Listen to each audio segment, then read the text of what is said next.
All right. This week is an incredible opportunity for our football team. We open conference play on the road against a very good Virginia team led by their experienced quarterback that's very talented, and he has a lot of talent around him. The football team that's playing really well and a ranked opponent, and we have an unbelievable challenge in front of us, and we're looking forward to it. Questions? Start up here with Brendan. Hey, Will, I know every game is a big game, with this being conference play and team needing to maybe find some momentum. I guess how big can this game be for you guys if you do go on the road and win?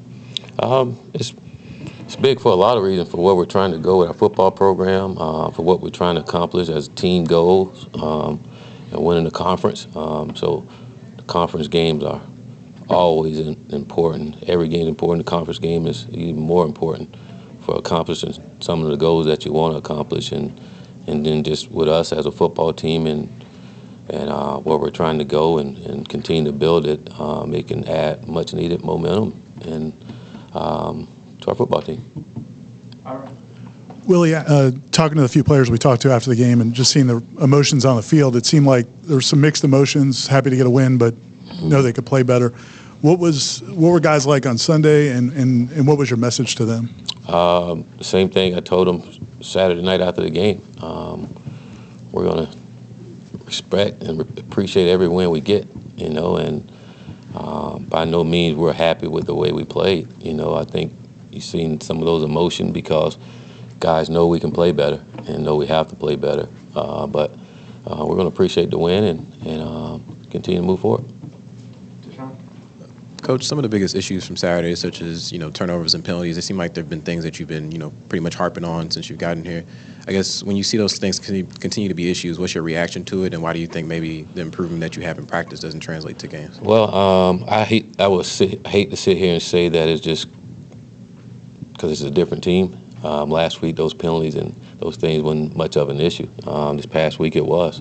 We got to continue to stress it. We got to continue to teach the proper way of playing the game. Goes back to when I said before about learning how to win again, and teaching our guys again how to win. All those little things is what it takes to win ball games, and we have to play better in doing that. We have to coach better in doing that, and then our guys got to respond the right way. But understanding that those things what helps you lose ball games. That's not playing to win. That's not knowing how to win. And I think that's part of the whole process of what we're doing again. So that's it. Coach, after going back and watching the film, were you happier with the way the defense played, or were there issues that you didn't see, or maybe you saw but didn't realize they were that big on Saturday?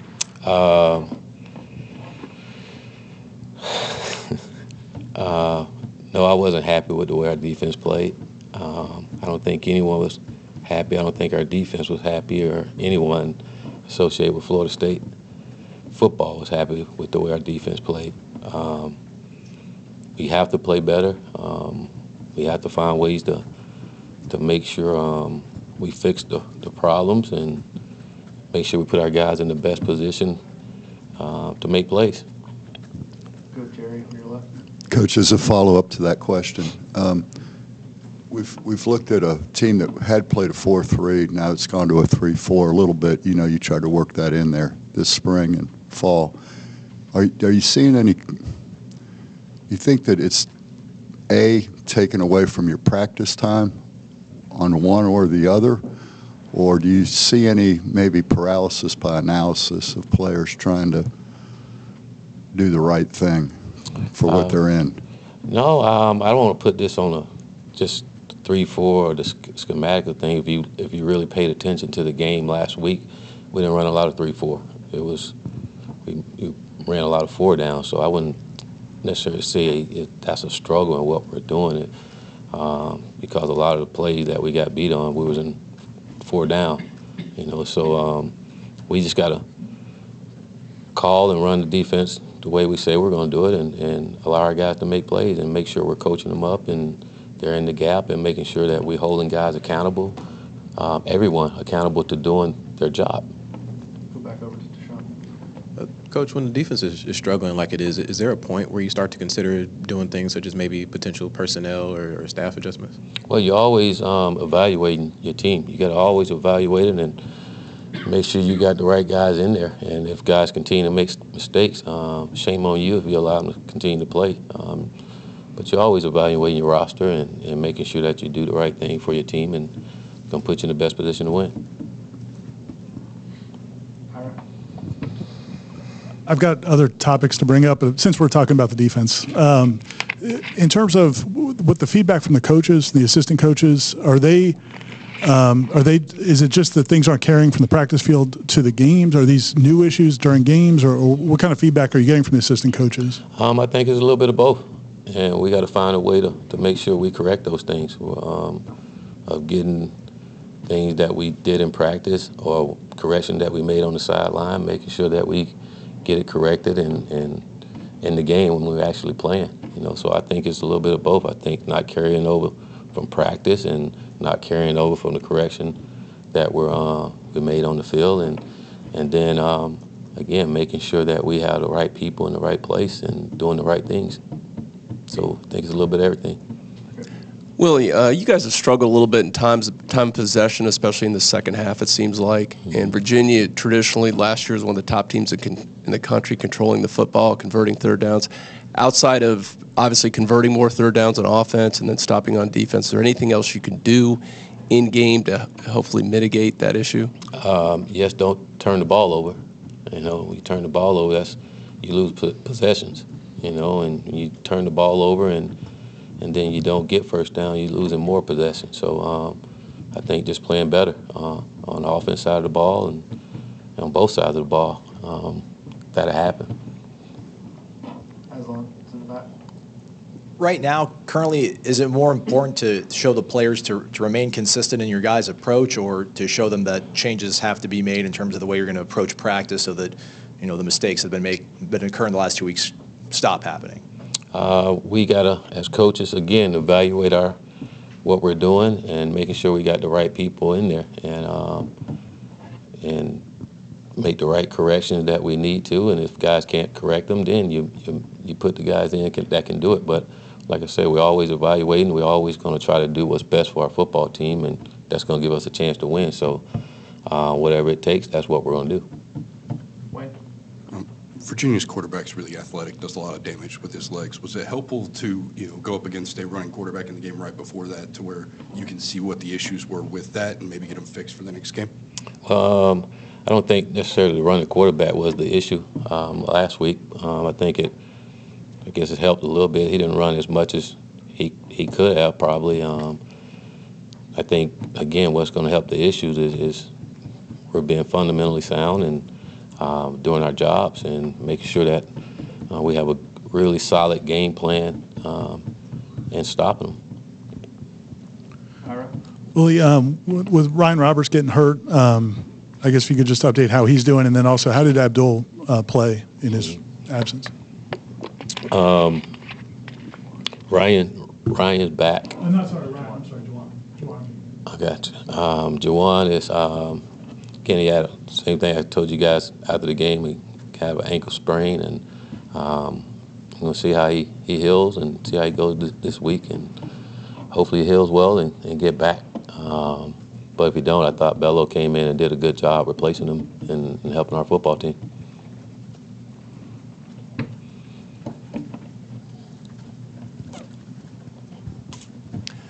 Coach, just curious on the process you take when you have a player in game that maybe loses composure, commits a personal foul, that kind of thing. Just in general, do you sit down with a player, go through it? I mean, how do you guys handle the discipline from something like that? You take him out of the game. Our guys get punished. When you have selfish penalties, we punish them for it because they're a selfish act and it's hurting the entire football team. Go to Kevin in the back. Coach, 2 games in now, just wanted to see how you'd assess Kendall Briles so far in his play calling, and just kind of talk about what your communication between the two of you is kind of like during a game. I think Kendall is doing a good job. I think he's learning this personnel. He's learning our guys. He's learning how our guys respond in games, how they play in games. And from a conversation standpoint, we talk about what's going on with the defense and what plays we can run to try to counter whatever they're doing to us. So it's more of that communicating more than anything is what can we do to counter what they're doing defensively.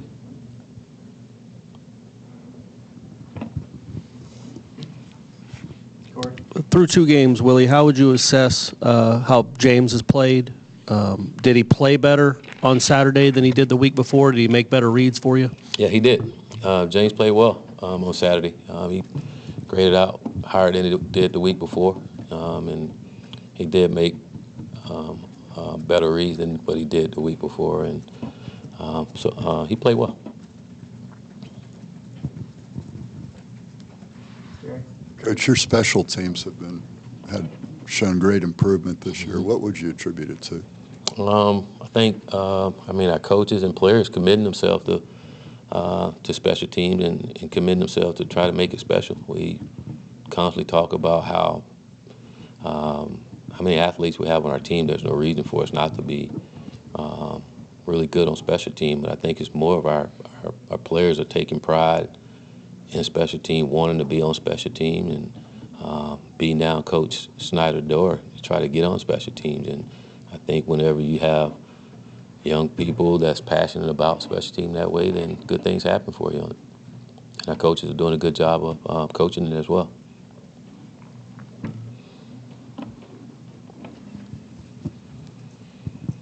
With Grant not available right now, do you have any concerns about the running back depth? Is there anybody you could move there, or do you feel good about the walk-ons you have behind those scholarship guys? We like to have more running backs on scholarship, and we're working to get there, but I feel good about where we're at with our running backs, and we have a plan in place if something just crazy just happened. Coach Levante Taylor, is he eligible, good to play this week? Mm-hmm. He was eligible to play last week. Okay. Mm-hmm. And same with Logan Tyler. Is he good to play this week? Logan is still suspended indefinitely.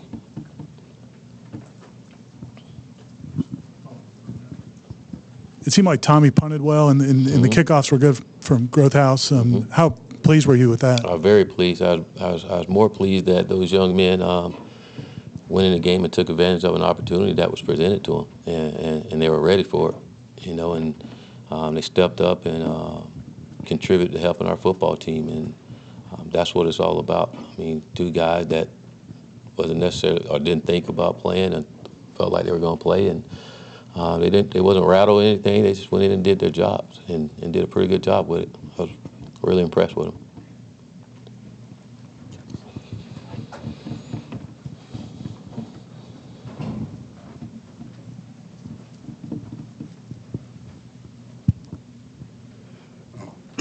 An opening for a quality control coach was listed on Florida State's website today.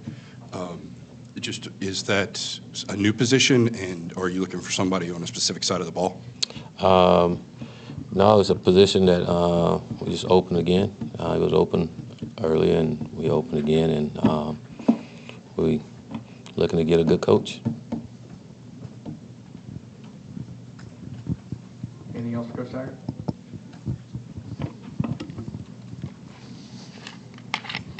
Will, you've turned around places before, including Western Kentucky, that it was on like a 20-something game losing streak when you got there, and you were in a bowl 2 years later. How do you get a locker room that doesn't have a lot of success? None of those guys have really had a lot of success in their college careers to believe it's going to turn around, to believe in you, to believe in the direction of the program. How does that happen? Well, I think they believe in me. If they didn't, they wouldn't be here. So I think our guys believe in me. I think they believe in the plan, and for our guys, just continue to stay locked into the plan and not let anything take them off the plan. That's the key. That's why those other places was turned around, as we stayed focused on the plan and was patient with the plan, and we kept getting little wins here and there. Not necessarily in the win column, but there was little wins here and there that added up and eventually those wins on the field started to come. They started to figure it out. They started to play better. They started to do the little things that it takes to win ball games. They started not having those selfish penalties. They started not turning the ball over, playing with fanatical effort, and they started to play like they love playing for each other. Well, I know it's just a couple weeks in the season, but Virginia's been pretty good defensively.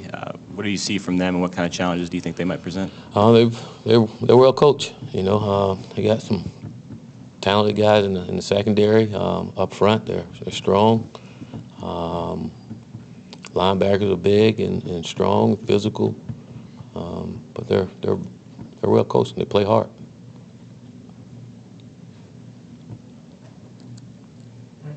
Y'all good?